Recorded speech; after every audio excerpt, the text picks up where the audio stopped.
o procurador da República, Augusto Aras, requereu ao Supremo Tribunal Federal o arquivamento de uma representação contra o presidente da República, e a subprocuradora Lindora Araújo também requereu o arquivamento de uma representação promovida contra o presidente. Os casos são semelhantes. Ele teria divulgado conteúdo sigiloso sobre a invasão do TSE por hackers, sobre o problema das urnas eletrônicas. Isto era um direito dele, não havia motivo nenhum para sigilo, e nem havia sigilo, segundo depois se verificou. Mas o despotismo, que eu sempre venho combatendo aqui, insistia. Então, quem está pedindo o arquivamento não é a Maria da Quitanda, que não entende nada de direito, nem o Joaquim do Empório, que também não entende nada de direito. São pessoas que chefiam o Ministério Público Federal. São os procuradores do nível máximo enquanto estão nos cargos. Eu vou pedir ao meu caro Bill um pedacinho do primeiro vídeo em que se fala do Augusto Aras. O Procurador-Geral da República, Augusto Aras, afirmou nesta sexta-feira que alguns parlamentares estão usando o sistema judiciário para fins políticos. A declaração está em um vídeo divulgado por ele. Segundo o PGR, os políticos fazem representações sobre um mesmo fato para provocar matérias de jornal. Aras pontuou ainda que isso também estaria acontecendo no Supremo Tribunal Federal. O procurador Augusto Aras diz que eles estão usando o judiciário politicamente. Depois eu vou comentar sobre isso. Esta manifestação do procurador. Vamos à notícia que envolve a subprocuradora Lindora Araújo. A Procuradora-Geral da República, Lindora Araújo, pediu que o Supremo Tribunal Federal arquive uma apuração contra o presidente Jair Bolsonaro por suposto vazamento de dados de uma investigação ainda não finalizada pela Polícia Federal. O chefe do Executivo era acusado de ter publicado, em agosto de 2021, a íntegra de um inquérito da PF sobre um ataque sofrido pelo Tribunal Superior Eleitoral em 2018. No mesmo mês em que Bolsonaro disponibilizou o relatório, ministros do TSE pediram a abertura das investigações. Na época, a PGR já havia se manifestado contra a abertura de inquérito. Em sua manifestação, Lindora disse que o ministro Alexandre de Moraes, relator da ação, violou o sistema processual acusatório na medida que decretou diligências investigativas e compartilhou provas de ofício, sem prévio requerimento do titular da ação e até mesmo da autoridade policial que concluiu a investigação, além de não apreciar a promoção de arquivamento da PGR. No parecer em que faz duras críticas a Alexandre de Moraes por não ter arquivado uma investigação contra Jair Bolsonaro, a procuradora Lindora Araújo também pede o arquivamento de uma investigação proposta por Randolfo Rodrigues contra Augusto Aras por suposta prevaricação. Portanto, Alexandre de Moraes, não é só uma grande parte do povo brasileiro que vem vendo em você atitudes que são inadmissíveis. Quem está dizendo isso é o próprio Procurador-Geral da República. Quem está dizendo isso é, antes de tudo, hoje com todas as letras, a subprocuradora-geral da República, Lindora Araújo. Com quem você conta? Com a bênção de quem? Para fazer os absurdos que você faz. Agora está meio silencioso o Barroso. Depois de todas as críticas sérias feitas por gente séria, ele deu uma acalmada, mas ele volta. Ele reincide. O Fachin está em plena atividade. Agora é o Fachin. Isso que aconteceu hoje, do arquivamento, do pronunciamento do Procurador-Geral da República dizendo que os políticos estão usando o judiciário, ele errou, o Procurador-Geral. Os políticos estão usando o judiciário politicamente. Mas o judiciário está agindo politicamente. Então, cria-se quase que uma parceria. Eu, político, sei que o judiciário está ideologizado, partidarizado. E aí eu vou lá, vou pedir, porque o que eu pedir, dentro da linha ideológica, política, partidária, com os protagonismos e ativismos confessados pelo Barroso, eu vou lá, peço e eles dão. Segundo assunto, porque esses dois primeiros assuntos se fundem, o segundo assunto é, mais uma vez, a fala do senhor Edson Fachin, que, apesar de me causar irritação quando faz o que faz, ainda eu consigo vir aqui para criticar você, Fachin, por aquilo que você sabe muito bem que está fazendo indevidamente. No cargo. Quando você estava fora do cargo, antes do cargo, você fazia. Você tinha candidato, você ia ao comício, você fazia o papel do cabo eleitoral, você defendia a ideologia da sua candidata, que colocou você no Supremo. Tudo bem.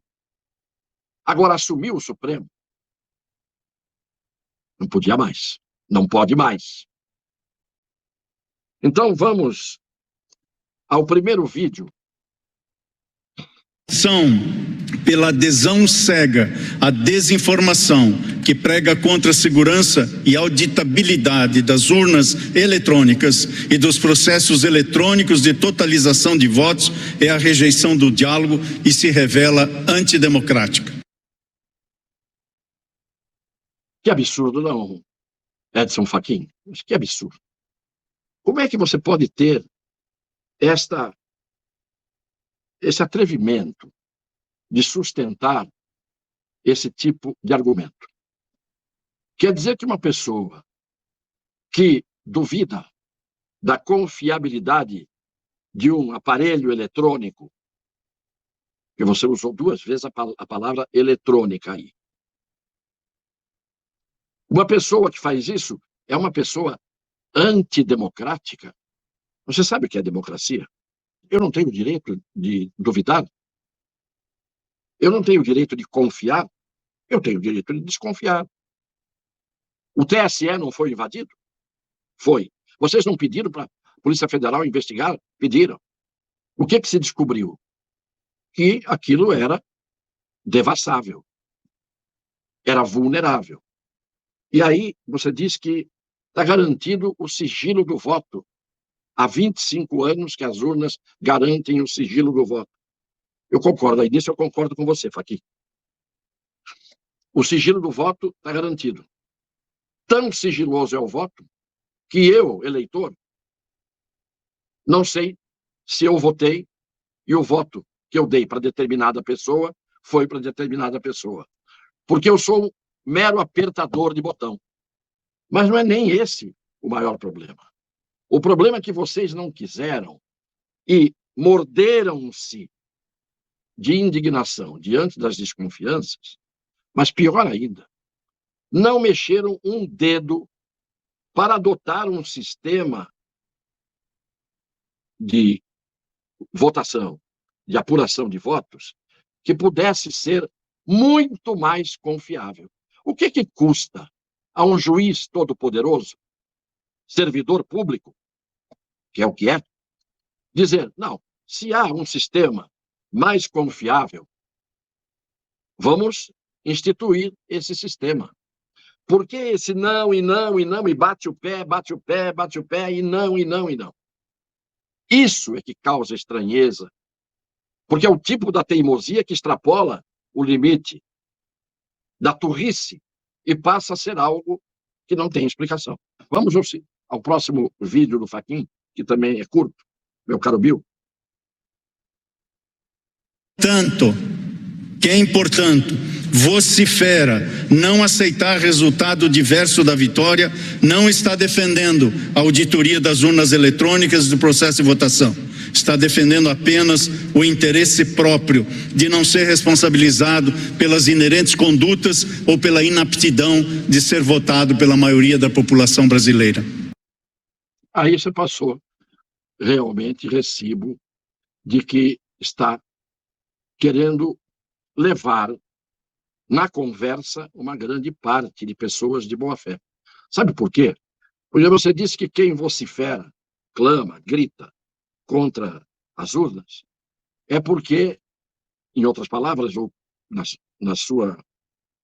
no que você deixou entender, inaptidão para enfrentar as urnas e receber os votos para ser eleito. Você está dirigindo, evidentemente, especificamente, essa acusação a uma pessoa que, adivinhem quem é. Só que, como é que a pessoa não tem aptidão para enfrentar a eleição e receber o resultado das urnas? Você está se referindo a uma pessoa que enfrentou as urnas, que teve mais de 53 milhões de votos e que foi eleito presidente da República. Claro que a pessoa tem aptidão. Já pôs a cara para bater, já foi eleito. Então, seu argumento é absolutamente vazio nesse aspecto. Mas é mais vazio ainda no outro aspecto. A pessoa não tem aptidão para ser votada e está querendo pensar nos seus interesses, querendo que se mude o sistema das urnas para melhor. Se mudar o sistema das urnas para melhor, isso vai fazer, se elas ficarem ainda mais seguras do que você diz que elas são, isso vai fazer que o queixoso, que o que está reclamando, ganhe a eleição. Se eu estivesse pedindo para piorar o sistema, eu poderia estar mal intencionado, querendo fraudar as eleições. Mas se eu peço para melhorar ao máximo a segurança do sistema, e eu enfrento uma eleição, vai ganhar do mesmo jeito que ganharia com as suas urnas confiáveis, vai ganhar o que tiver mais votos. Então, por que eu, querendo melhorar o sistema para torná-lo mais seguro, eu tenho medo de enfrentar a derrota eleitoral? Ganha o que for ganhar. Com o sistema melhorado, tranquilamente, de forma incontestável. Então, o seu argumento é um argumento que não é justo com a nação brasileira.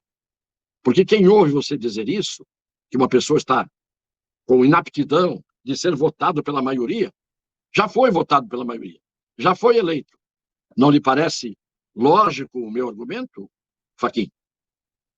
Então não repita essas coisas que você disse, porque além de dizer coisas que são demagógicas, e isto não é coisa que juiz pode fazer, principalmente um servidor público que está num cargo no tribunal mais alto de um país.